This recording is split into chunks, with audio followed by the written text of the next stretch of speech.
What is going on, guys? Welcome back to the channel. This is your boy Frankie Bones, and in today's video, I'm going to be hopping back into the Yankees universe, talk about this, unforgivable slide that the Yankees are on right now. Team is really struggling without Aaron Judge, and just have a lot to talk about in this one. I'm going to try and keep it quick, but know that I missed a video on the White Sox series. Going to loop that back in as well. If you guys enjoyed this video, make sure to drop a like and subscribe if you guys are new to not miss out on any Yankees content in the future. So we're just going to fire through these games really quick with the White Sox and the Red Sox series. First game of the White Sox series, we end up dropping 3-2. Lucas Giolito, who's been struggling this year, ends up pitching pretty well. Clark Schmidt continues to ride his string of decent performances, pitches well himself, but the Yankees just not enough offensively. They end up only putting up 3 hits, and that's just not really going to get it done. Moving on to game number 2, the White Sox take this one with a score of 6-5. This game was rained out, or rather smoked out, and was moved as part of a doubleheader. Luis Severino, he still looks pretty good in terms of his stuff. He struggles with the long balls in this game, gives up 3. Michael King continuing to struggle a little bit. Not sure if it's just the use. Stuff still seems pretty good, but, really just a tough one for him as well. I think he only gave up 1, but, Kinger is usually pretty dominant. And in this game, the big names just really weren't there in terms of hitting. And that's a trend that we're going to continue to see over the rest of these games that we're going to be talking about. And to wrap up the series, the second game of that doubleheader, the Yankees end up taking this one with a score of 3-0. Randy Vasquez pitches well again, being called up as the 27th man. He goes just under 6, pitches really well for this team. Obviously none earned.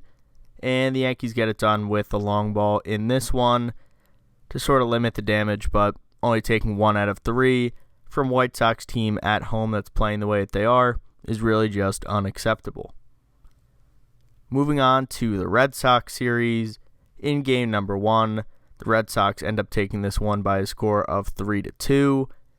Garrett Cole pitches well in this one, but he does end up sacrificing 2 long balls, one being to Rafi Devers, who just continues to be a Yankees killer, and really just not enough for this Yankees team. There was a little bit of light at the end of the tunnel that we saw at the end of the game. Anthony Volpe comes up with 2 runners on base and hits a foul ball home run that was really close and ends up just hooking down the line at the very end. And, looking back, this series definitely could have gone way differently, but unfortunately for us, it stayed foul. He ends up getting out, and the Yankees end up dropping this game. Moving on to Saturday, game number 2, the Yankees end up taking this one by a score of 3-1. Domingo continues to pitch well and is sort of the glue for the middle of this rotation. He ends up only giving up 1 home run, and that would be by way of a Devers home run. Continues to kill us. Bullpen pitches really well in this game, and a guy that we're going to talk a little bit about in our key takeaways, Clay Holmes, ends up picking up the save in this one. Moving on to the final game of the Red Sox series, the Red Sox take this one as well by a score of 3-2. Clark Schmidt continues to do his thing. He pitches pretty well.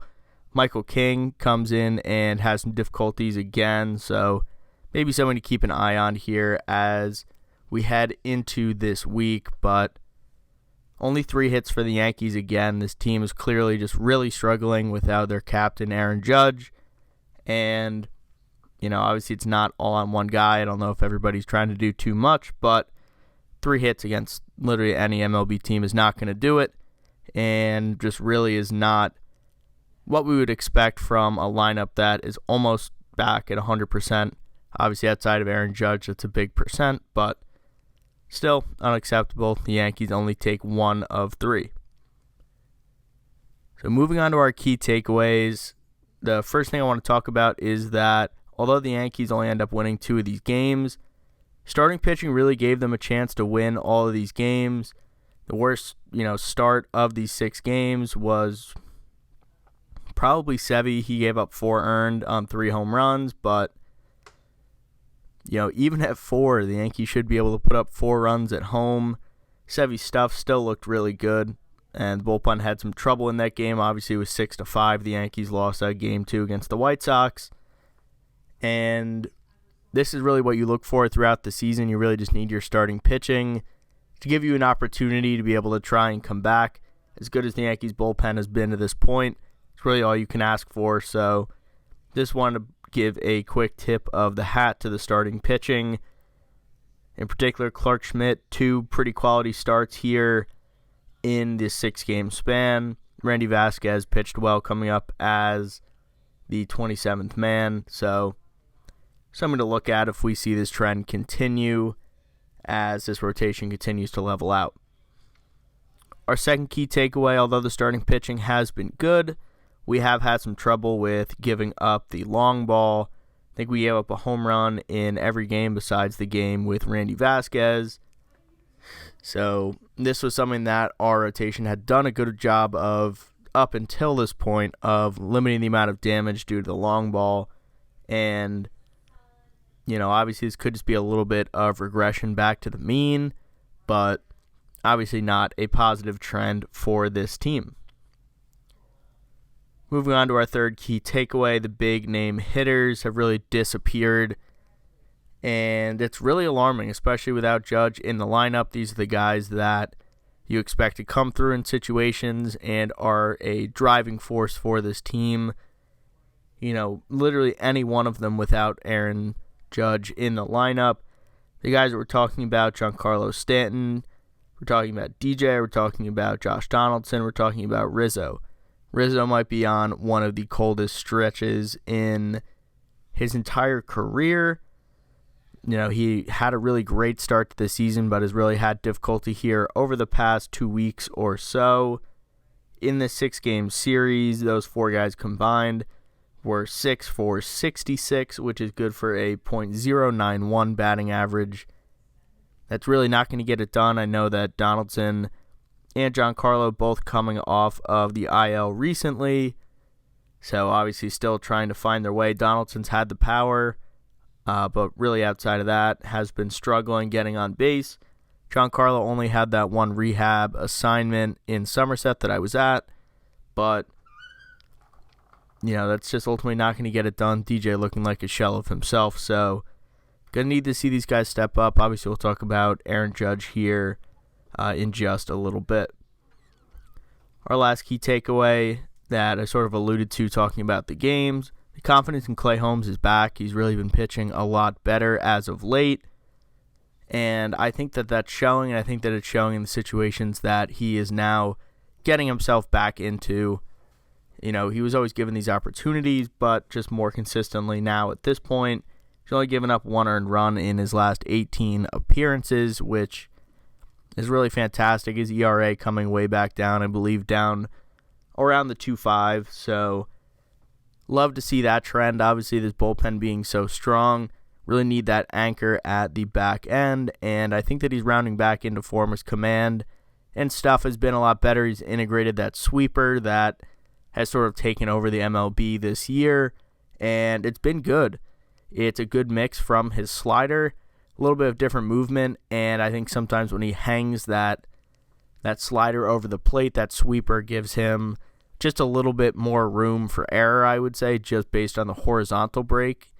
Not as much the vertical. Obviously, you have the slider for that, playing off of the sinker, so just wanted to give a hats off to Clay Holmes.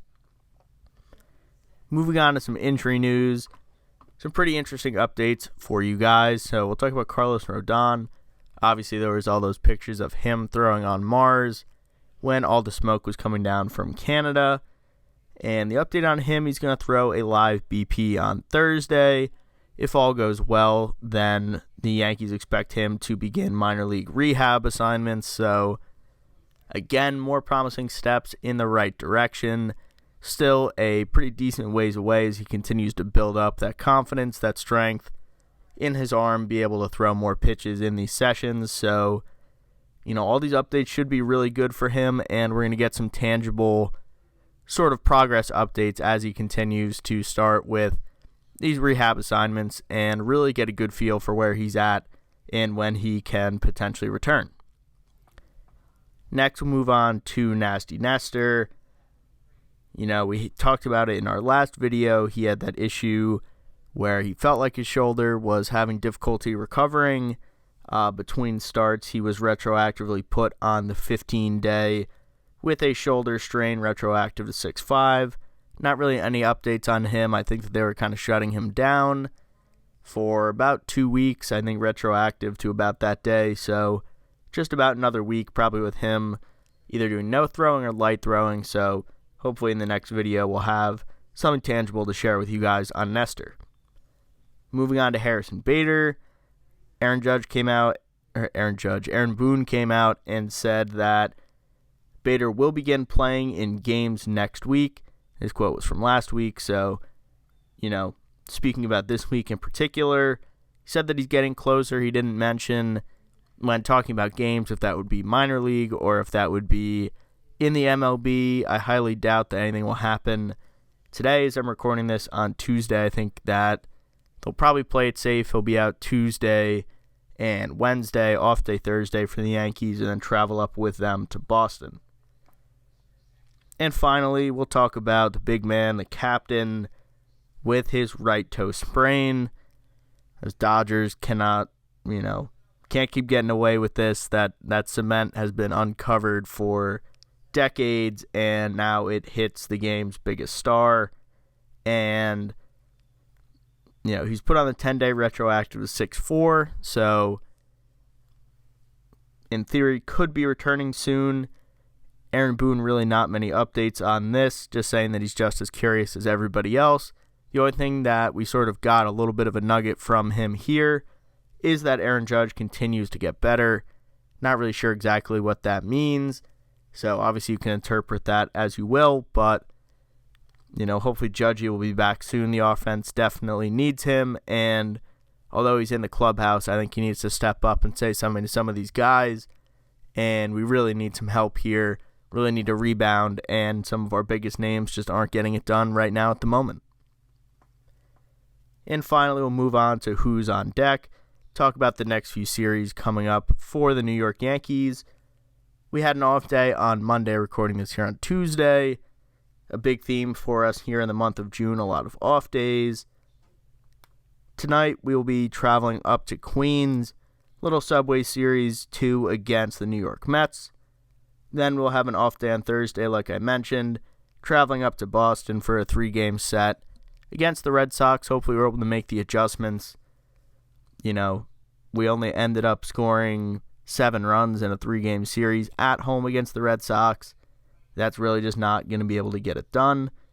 Another off day on Monday, so we travel back down from Boston for a 3-game set with Seattle, who, again, we were able to take 2 out of 3 from on the road at the end of last month. So we'll see, what this team's able to accomplish over this span. I think in this time, hopefully we'll get Harrison Bader back. Through the Seattle series, we'll have him back.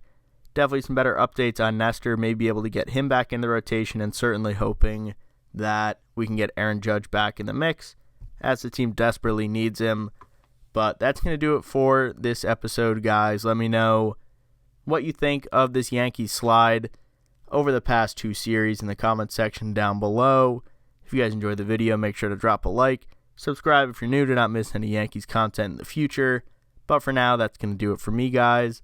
This has been your boy Frankie Bones, and I look forward to seeing you guys in the next video. Peace out.